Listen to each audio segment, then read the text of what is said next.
Om Swastiastu, selamat pagi. Semoga anak-anak semuanya dalam keadaan sehat selalu dan tetap semangat mengikuti kegiatan MPLS walaupun di masa pandemi belum berakhir. Pada kesempatan hari ini, Bapak berikan materi tentang bagaimana cara belajar yang efektif. Namun sebelumnya ingat absen, isi di Google Form yang disediakan oleh panitia.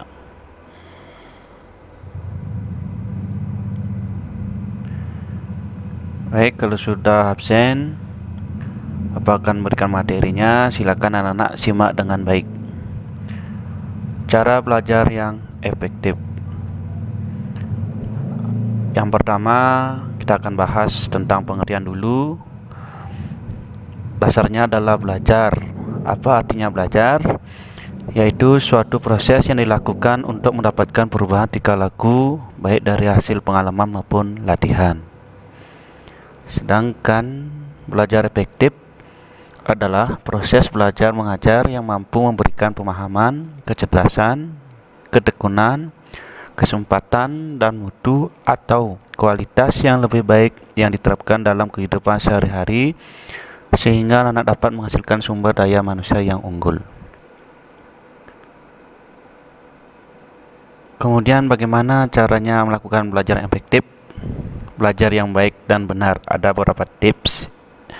Yang pertama, belajar kelompok. Artinya anak bisa diskusi melalui temannya untuk mendiskusikan materi yang belum bisa dipahami. Kedua, rajin membuat catatan intisari pelajaran. Setelah pelajaran selesai, anak bisa buat catatan sendiri terkait apa yang sudah dipelajari. Tiga, membuat perencanaan yang baik. Artinya sebelum melakukan kegiatan belajar, anak harus membuat perencanaan yang baik dan benar sehingga proses belajar anak lebih gampang, tidak ada kendala. Selanjutnya, disiplin dalam belajar. Yang disiplin di sini dalam belajar ada dua cara. Yang pertama disiplin waktu, yang kedua adalah disiplin sendiri. Disiplin waktu artinya tepat pada waktu setelah direncanakan kapan belajar dan waktunya disesuaikan, dilaksanakan tepat waktu. Kemudian ada disiplin diri, yaitu disiplin dalam mengikuti pelajaran, tidak mengganggu teman, tidak membuat kesalahan, tidak membuat orang lain terganggu dalam proses belajar. Selanjutnya adalah menjadi aktif bertanya dan ditanya.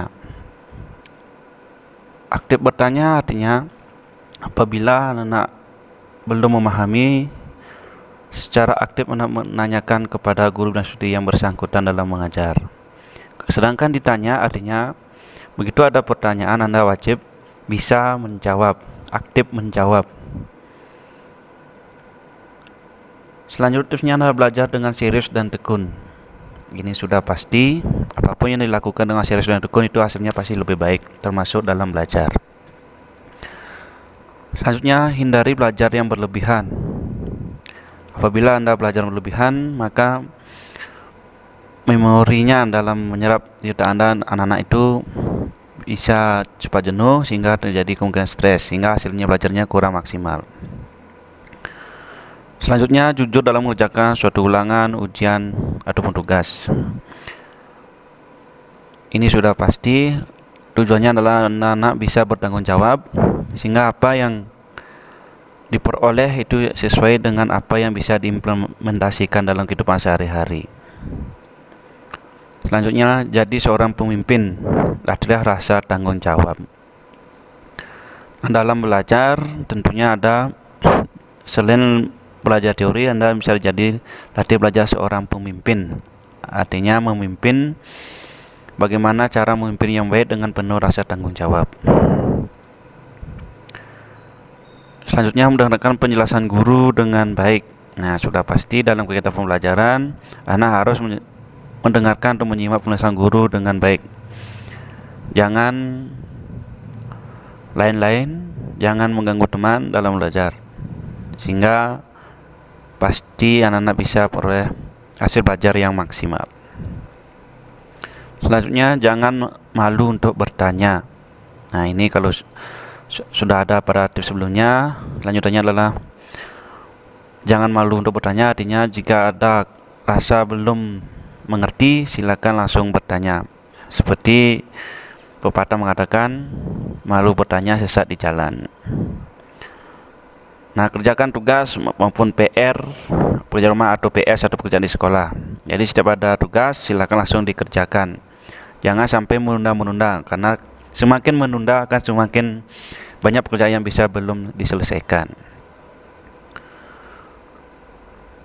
Selanjutnya, selalu mengulang pelajaran yang sudah diajarkan. Nah, ini merupakan lanjutan dari tips sebelumnya, yaitu mencatat intisari pelajaran. Apabila sudah merasa agak lupa, setelah membuat catatan, Anda bisa membaca ulang pelajaran yang sudah diajarkan. Maka akan otomatis Anda lebih cepat mengingat kembali apa yang dipelajari. Yang terakhir adalah cukup istirahat, makan, dan bermain.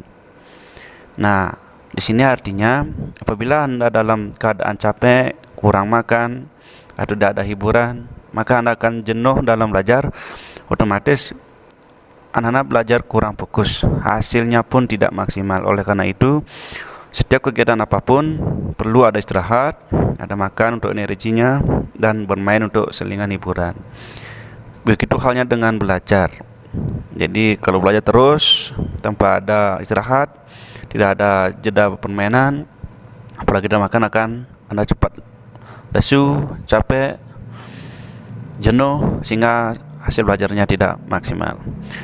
Baik, sekian pemaparan materi dari Bapak, semoga bermanfaat untuk anak-anak semuanya dalam bisa diterapkan nanti dalam proses pembelajaran berlangsung. Bapak tutup dengan Paramo Santi. Om Santi Santi Santi Om.